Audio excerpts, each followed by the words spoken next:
The XPS 15 is Dell's flagship consumer-oriented portable powerhouse.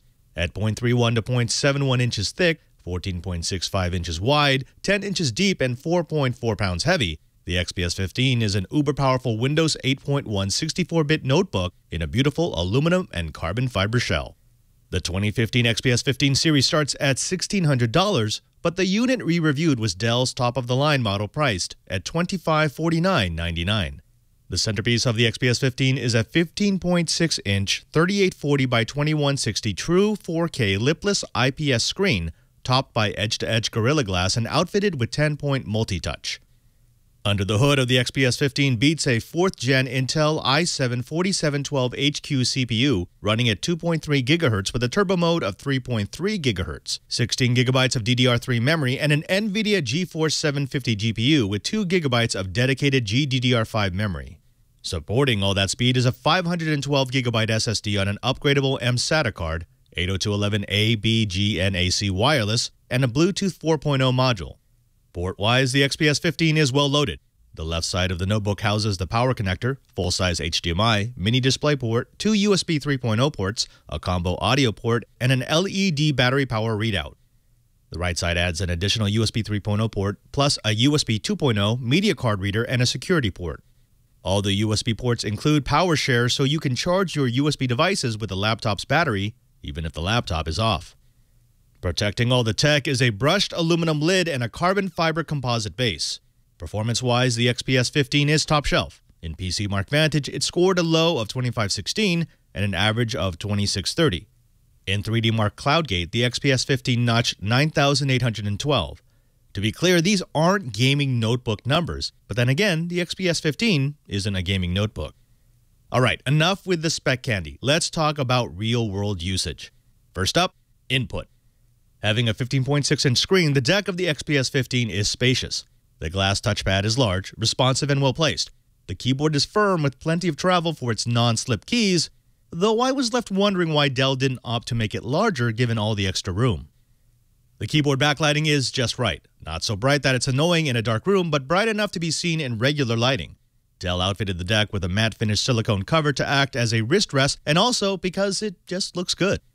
Speaking of looking good, the screen is simply gorgeous. The colors are rich, the image is sharp, the contrast amazing, and the viewing angle generous at 70 degrees. The GeForce 750 is a little dated, but it still pushes those pixels quite well, handling everything from browsing to editing to gaming. Now, with such a big screen running at such high resolution, and both a CPU and dedicated GPU, the XPS 15 does have a voracious electrical appetite that takes its toll on the battery. Even with a 91 watt-hour lithium-ion, the best runtime we could manage in power-saving mode, dimmed screen, wireless off, power-saving CPU, was 7.5 hours. With normal usage, we averaged about 5.5 hours. When cranking graphics, well, keep it plugged in.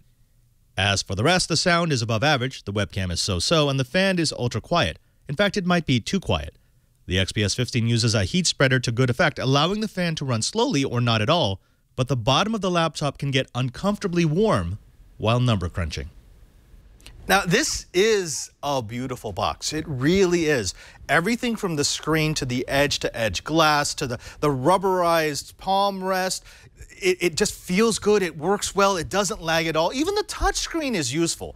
Now, that being said, this is expensive. It's really expensive. So on my pro sides, yes, I am going to recognize the fact that the screen is one of the most beautiful things ever. I am going to recognize that it is fast, but at somewhere between $2,000 and $3,000, this is a premium notebook. Now, I wouldn't shy away from that normally, but here's the issue.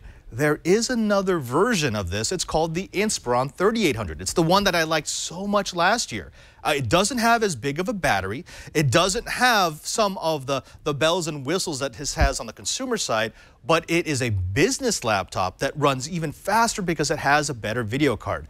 That's another con, and that is that they put a video chipset in here, which is nice because it's discrete, but they could have put something much faster that would have turned this from being just a desktop replacement to being a gaming desktop replacement. Now, all in all, it still does offer something very unique. It gives you an all-in-one package with a decent battery that you can get 5-6 hours of life out of, even if you're doing some significant processing. It does give you this 4K monitor that, I mean, literally, seriously, look at this. Look at that viewing angle. That is just so nice. Without any phase shifting, without any significant color bleed off. They've done so many things right in this that even at this price point, even with the fact that the 3800 might be a slightly better notebook for those people on a budget, I'd have to say that the Dell XPS 15 is a buy. Now, we will compare this to a couple of the other notebooks that we've got in-house to see if it compares well to, say, I don't know, an Acer V15, which goes for $1,000 less. We also want to get the Inspiron 3800 to put them side by side and see if the design changes are significant enough to warrant one or the other.